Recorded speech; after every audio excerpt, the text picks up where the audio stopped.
Hello everyone, welcome back to my channel. कैसे हैं आप सभी? आई एम श्योर कि आप सभी ठीक होंगे। तो चलिए आज का वीडियो हम स्टार्ट करते हैं।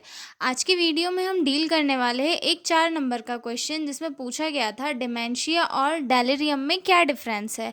तो आज हम इस वीडियो में इन दोनों को डिफ्रेंशिएट करेंगे। तो जो लोग चैनल पर नए हो वो लोग चैनल को सब्सक्राइब कर ले, वीडियो को लाइक करें और अपने दोस्तों के साथ शेयर करना बिल्कुल नहीं भूलें। जल्दी से आप सभी अपने दोस्तों के साथ शेयर कर दें ताकि सभी को एक बहुत ही इजी लैंग्वेज में नोट्स मिल सके। ठीक है, तो चलिए स्टार्ट करते हैं। तो सबसे पहले हम ये देखते हैं कि डिमेंशिया और डेलिरियम दोनों चीज़ें है क्या, मतलब ये दोनों चीज़ें कहाँ से होती है, इनका कॉज क्या है, इनके सिम्टम्स वगैरह हम रफली देख लेंगे। उसके बाद हम इनमें डिफ्रेंशिएशन करेंगे। तो अगर हम इन्हें रफली देखेंगे तो उससे ये फ़ायदा होगा कि हम आगे जो डिफ्रेंशिएट करेंगे उसमें हमें समझ में भी आएगा। ठीक है, तो जो हम सबसे पहले देखते हैं डिमेंशिया। तो डिमेंशिया क्या है? डिमेंशिया इस एक जो है न्यूरोकॉग्निटिव डिसऑर्डर है, जिसमें दिमाग का काम जैसे कि याददाश्त हो गया, लॉजिक हो गया, रीजनिंग होगी, धीरे धीरे वीक हो जाती है। डिमेंशिया कोई एक स्पेसिफिक बीमारी नहीं होती है, बल्कि मल्टीपल सिम्टम्स का एक ग्रुप होता है जो दिमाग के काम करने को अफेक्ट करता है, जैसे कि मेमोरी लॉस होना, थिंकिंग प्रॉब्लम्स होना, जजमेंट प्रॉब्लम्स होना, कोई डिसीजन नहीं ले पाना, लैंग्वेज और पर्सनालिटी भी बदल सकती है। ये एक क्रोनिक और प्रोग्रेसिव कंडीशन है, मतलब ये धीरे धीरे होती है, किसी भी पर्सन को एकदम से क्रिएट नहीं हो जाती है। धीरे धीरे जो है चीज़ें कॉज होती है और धीरे धीरे मेंटल वीकनेस क्रिएट होती है। ठीक है, और अगर और इजी में देखें तो डिमेंशिया एक ब्रेन की बीमारी होती है, जिसमें इंसान की मेमोरी जैसे कि याददाश्त याद रखना हो गया, सोचने की शक्ति और डेली काम करने की जो एबिलिटीज़ होती है वो धीरे धीरे कम होने लगती है। और ये एकदम से कॉज नहीं होती, धीरे धीरे होती है और मतलब स्लोली होती है और लंबे टाइम तक चलती है। पेशेंट चीज़ें भूलने लगता है, लोगों को पहचान नहीं पाता इसमें। अच्छा, और ये जो है अचानक नहीं होता है और ये परमानेंट होता है। अल्जाइमर डिसीज़ जो है एक इसका मेन कॉज होता है। ठीक है, अल्जाइमर डिसीज़ जिसे हम ओल्ड एज डिसीज़ भी कहा जाता है, जिसमें जो धीरे धीरे जो पर्सन की एज बढ़ती जाती है वो धीरे धीरे अपनी लाइफ के इवेंट्स चीज़ों को भूलता जाता है, और ये एज बढ़ने की वजह से ह्यूमन में कॉज होता है। ठीक है, आगे इसके बाद देखते हैं कि डेलिरियम क्या है। अब डेलिरियम जो है एक सडन कन्फ्यूजन का स्टेट होता है, जिसमें पेशेंट को समझ नहीं आता है कि वो कहाँ है, उसके साथ क्या हो रहा है और ये लोग कौन है, और ये सडनली होता है, मतलब कुछ घंटों या दिनों के अंदर क्रिएट हो जाता है। इसमें जो पेशेंट होता है बहुत ही कंफ्यूज होता है और इधर उधर देखता है, कुछ गलत भी बोलता है, मतलब एकदम से जो है पेशेंट की लाइफ चेंज हो जाती है। उसकी बॉडी में उसे सीवियर सिम्टम्स देखने के लिए मिलते हैं। ये मोस्टली जो है किसी इन्फेक्शन के कारण, बुखार, मेडिसिन या डिहाइड्रेशन की वजह से कॉज होता है।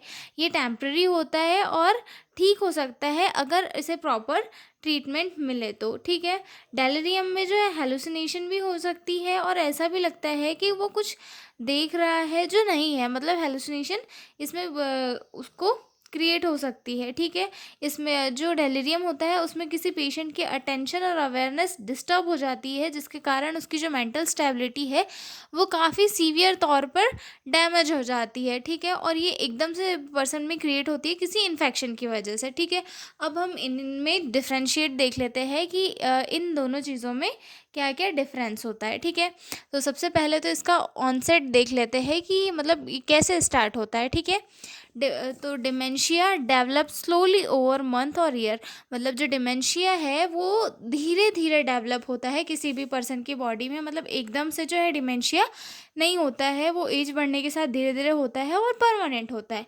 और जो डेलिरियम है वो सडनली स्टार्ट हो जाता है विद इन फ्यू आवर्स और डेज, मतलब कुछ दिनों के अंदर या कुछ घंटों के अंदर एकदम से किसी पर्सन में क्रिएट हो जाता है। ठीक है, मतलब इनका जो ऑनसेट है वो काफ़ी कम होता है डेलिरियम का। उसके बाद कॉज देखते हैं, डिमेंशिया किस वजह से कॉज होता है।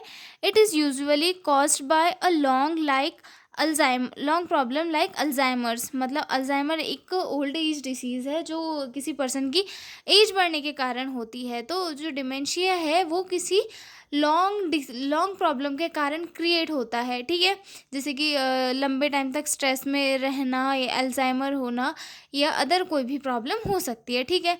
उसके बाद जो डेलिरियम है, डेलिरियम जो है usually caused by a sudden problem like infection, fever और मेडिसिन, मतलब किसी मेडिसिन के साइड इफ़ेक्ट से, फीवर से या फिर इन्फेक्शन से एकदम से सडनली कॉज होता है, ठीक है।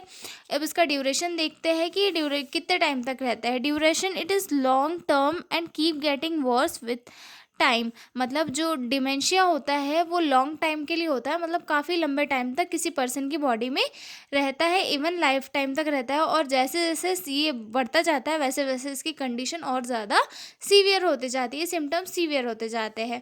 और डेलिरियम में क्या होता है, it is short term, last for few days और वीक, मतलब ये किसी इन्फेक्शन के कारण जो है सडन कॉज होता है।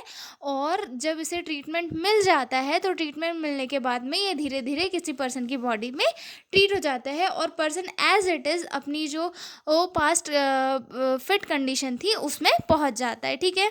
फोर्थ पॉइंट देखते हैं, मेमोरी प्रॉब्लम। मेमोरी प्रॉब्लम कैसे, जो डिमेंशिया है उसमें मेमोरी लॉस एक मेजर प्रॉब्लम है, जो मतलब इसमें एज बढ़ने के साथ साथ और टाइम होने के साथ साथ किसी पर्सन की जो मेमोरी है वो लॉस होते जाती है।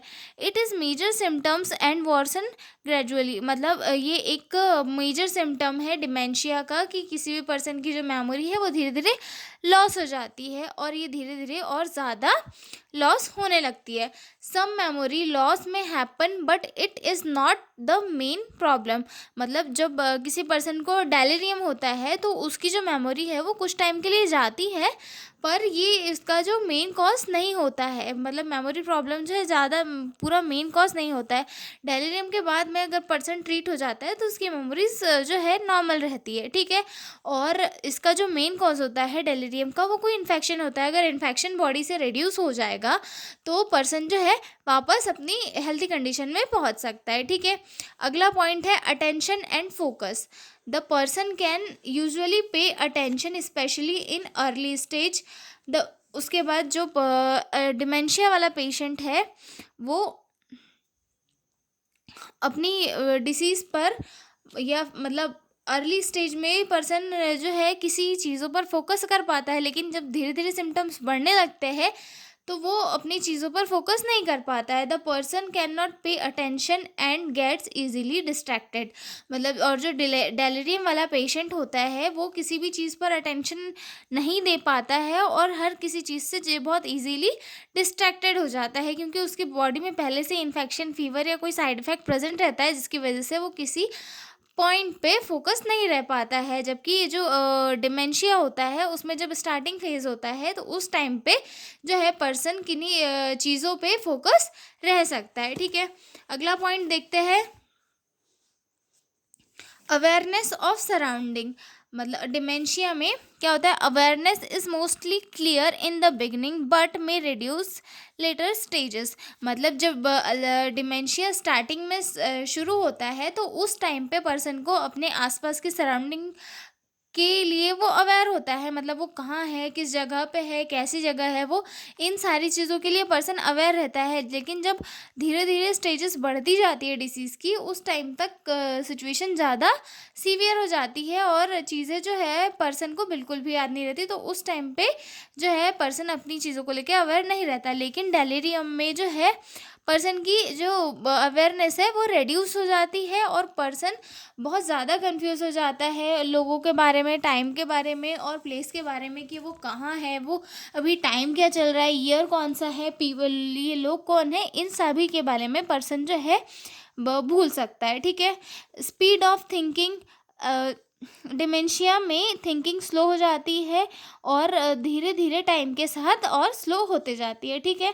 और डेलिरियम में थिंकिंग बिकम स्लो और very mixed up very quickly. जो डिमेंशिया है उसमें किसी भी पर्सन की जो थिंकिंग है वो भी स्लो हो जाती है और बहुत मिक्स हो जाती है और जो है एकदम मिक्स्ड थिंकिंग उसकी हो जाती है, ठीक है। उसके बाद स्लीपिंग पैटर्न, जो डिमेंशिया होता है उसमें स्लीप पैटर्न जो है अफेक्टेड नहीं होता है। Sleep is not badly affected, it may become disturbed over time but not suddenly. मतलब इसमें जो है स्लीप डिस्टर्ब नहीं होती है, टाइम के साथ साथ धीरे धीरे थोड़ी थोड़ी अफेक्ट होती है, लेकिन जो है सडनली इसमें कोई भी डिस्टर्बेंस नहीं आता है, ठीक है। Sleep is badly affected, the person may stay awake at night and sleep during the day. मतलब डेलीरियम में ऐसा हो सकता है कि जो पर्सन है उसकी स्लीप टोटली डिस्टर्ब हो गई हो, मतलब पर्सन सो नहीं पा रहा हो, वो रात रात भर जाग रहा है, दिन में सो रहा है, रात भर जाग रहा है, दिन भर जाग रहा है, ऐसी सिचुएशन उस पर्सन की एक्टिविटीज़ में हो सकती है, ठीक है। उसके बाद अगला पॉइंट है reversibility. Dementia is usually permanent and can not be fully cured. मतलब जो डिमेंशिया ऐसी डिसीज़ है जो एक बार हो गई तो वो धीरे धीरे बढ़ती जाती है। मतलब इसे जो है मेडिसिन दे के थोड़ा थोड़ा कंट्रोल किया जा सकता है, बस इसे ख़त्म नहीं किया जा सकता। जबकि delirium is often temporary and can be cured if treated quickly. अगर किसी को डेलेरियम हुआ है तो वो क्योर किया जा सकता है एक अच्छे ट्रीटमेंट के थ्रू। मतलब अगर उसे क्विकली ट्रीटमेंट दे दिया गया तो पर्सन को क्विकली ट्रीट किया जा सकता है, ठीक है। इमरजेंसी और नॉट, डिमेंशिया एक किसी भी टाइप की इमरजेंसी में नहीं इंक्लूड की जाती। Dementia is a long term condition and not an emergency. मतलब ये धीरे धीरे स्टार्ट होने वाली डिसीज़ है, ये कोई इमरजेंसी नहीं होती कि एकदम से हो रही है और एकदम लाइफ थ्रेटनिंग कंडीशन आ रही है, तो ऐसी चीज़ें नहीं होती डिमेंशिया में। ये एक लॉन्ग टर्म वाली डिसीज़ होती है, बहुत धीरे धीरे धीरे बढ़ती जाती है। वहीं अगर डेलेरियम में जो है एक मेडिकल इमरजेंसी होती है, जिसे कि एक बहुत फास्ट ट्रीटमेंट की नीड होती है, और ट्रीटमेंट के थ्रू ये जो डिसीज़ है वो क्योर भी की जा सकती है, ठीक है। आई एम श्योर कि आपको डिमेंशिया और डेलेरियम में डिफरेंस समझ में आया होगा, और अगर आपको ये समझ में आया है तो प्लीज़ मुझे कमेंट में बताएं, और please like share and subscribe. Thanks for watching. मिलते हैं अगले वीडियो में, तब तक के लिए बाय बाय।